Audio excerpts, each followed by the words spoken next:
L'Assemblée est nettement plus clairsemée. Et c'est plutôt un bon signe. Bien-aimés frères et sœurs en Christ, quelle surprise d'entendre un texte de l'Ancien Testament pour ce culte de rentrée. En plus, on a encore l'air de la musique qui trotte dans notre tête. Et vous avez pu remarquer que c'est donc un ensemble que nous allons découvrir. C'est une vraie surprise, et puis c'était aussi une gageure parce que c'est pas facile de lire un texte aussi long, donc bravo aux lecteurs, à Guillaume et à Charlotte, c'est pas aussi simple. Surprise aussi parce que les noms que nous prononçons, que nous lisons dans ces textes sont des noms qui nous sont assez étrangers finalement, les Jébusiens ou Jébusites, tous ces peuplades-là assez étranges qui occasionnent aussi ce dépaysement. Et puis, surprise, et là c'est peut-être un peu moins charmant, c'est quand on découvre un Dieu qui punit, un Dieu qui utilise la violence comme punition. Voilà, pédagogiquement, ça ne marche plus. Arrêtons cela. Nous, on est bien plus conforme avec ces paroles de Jésus qui dit que celui qui n'a jamais péché jette la première pierre. Alors vous allez nous dire, mais pourquoi Robert et moi avons-nous choisi ce texte pour ce culte de rentrée qui, je le rappelle, ce texte est une prédication d'adieu de la part de Josué, puisque le chapitre suivant, on apprend qu'il va mourir. Pourquoi ce texte-là, aujourd'hui, alors que nous allons commencer une nouvelle année ? Eh bien, et que, en plus, nous allons réécouter des textes de ce style dans le livre des Juges tout au long de cette année, puisque, vous l'avez entendu, Robert l'a dit à l'instant, nous allons égrener ces textes pour ces cultes, ces moments qu'on appelle culte famille ou culte des familles. Si nous avons choisi ce texte, c'est peut-être premièrement parce que nous voulons laisser résonner un principe de la réforme calvinienne qui se nomme la tota scriptura. Il n'y a pas que dans le Nouveau Testament que l'évangile est proclamé. Toute la Bible est un évangile en soi. Cela veut donc dire qu'il y a des éléments que le peuple hébreu, que nos anciens ont vécu, qu'ils ont retranscrit, qui a parlé à leur foi, qu'ils ont retranscrit dans cette Bible et qui peuvent nous servir à nous aujourd'hui, lorsque nous aussi nous traversons des moments difficiles, des épreuves. Alors certes, pas la déportation comme le peuple hébreu, mais peut-être que chacun de nous, dans son vie intime, vit des moments de difficulté. Et peut-être que ces textes aussi vont nous apporter quelque chose, vont nous permettre de nous mettre devant Dieu, nous permettre de réfléchir au sens que la lumière qui se reflète dans notre foi. C'est pour cela que nous avons pris ces textes-là dans un premier temps. Et puis, c'est le premier point que je développerai, c'est parce que ces textes aussi nous rappellent quelque chose de fondamental.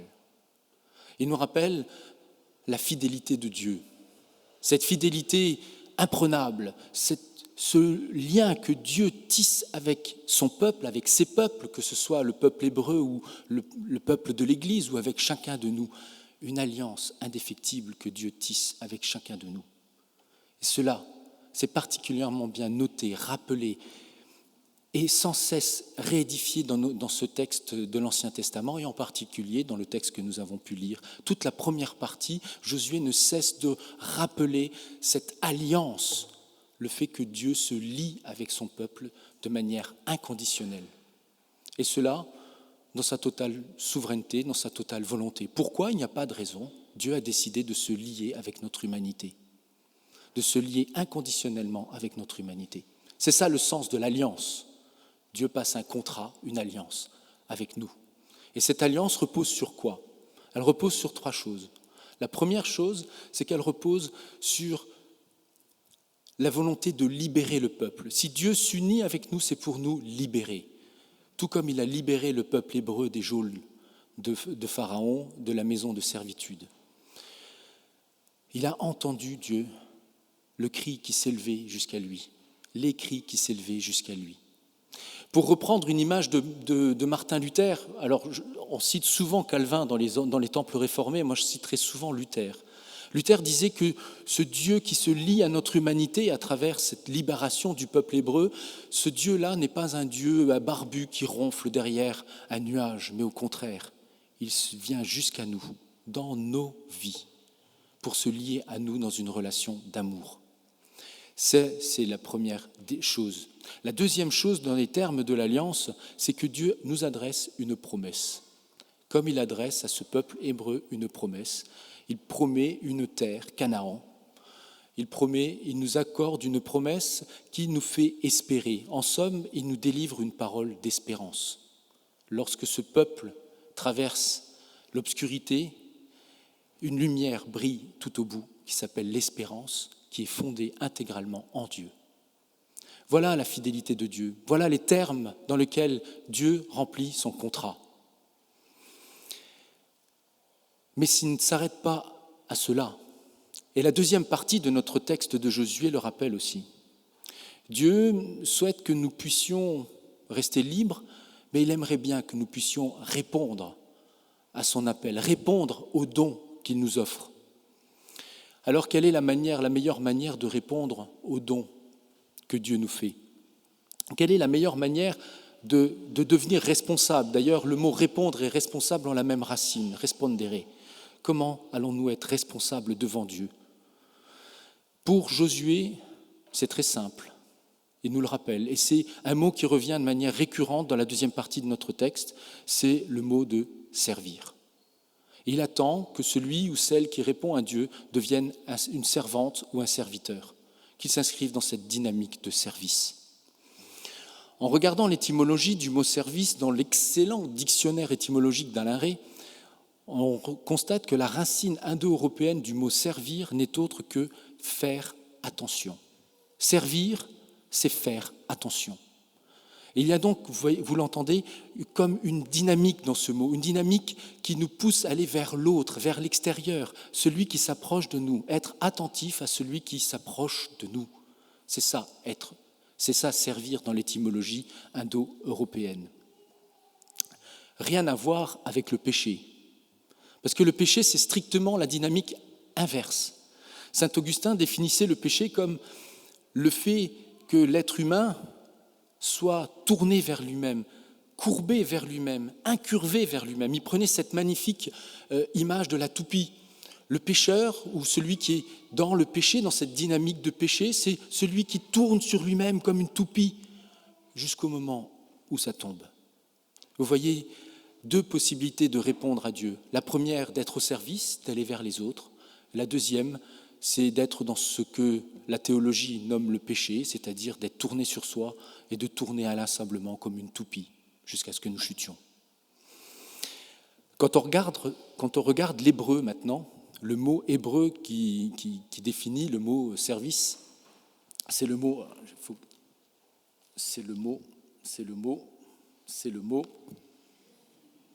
ravad.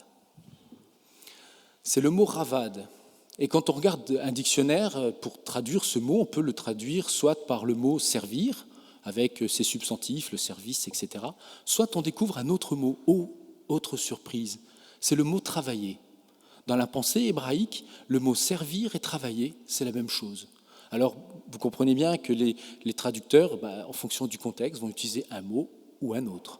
Et c'est très intéressant parce que cette image, cette référence au travail, elle est un petit peu galvaudée dans notre société. Travailler, souvent, et parfois à juste titre, c'est mal vu. On remonte à l'étymologie de la souffrance, etc. Mais pas dans la pensée biblique. D'ailleurs, le premier des travailleurs, ce n'est autre que Dieu. C'est le premier des travailleurs.